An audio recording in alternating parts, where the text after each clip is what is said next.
Hello, I'm Fran with Stampendous, and I want to show you some fun things that we've done with our Sassy Silhouettes. This one is Sassy City, and there's just lots of real small images that work really well together in some very simple and quick ways.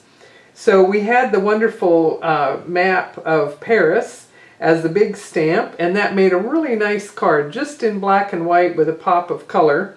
And over here, this really fun little set of chocolates in the box has been decorated with all of these little images. And there's actually the other Sassy Travel one. And between the two of them, you can make a lot of fun things. This was simply using address labels with a little bit of color, and that made the wrappers for all of the little chocolates. If you create a splash of color in the background, this is another really fun way to then simply stamp in black to add all of your little sassy silhouettes going all through the scene. So some of these were done with smooching color between acetate. There's just so many different ways to create a big pop of color. And then the black is just very dramatic over the top.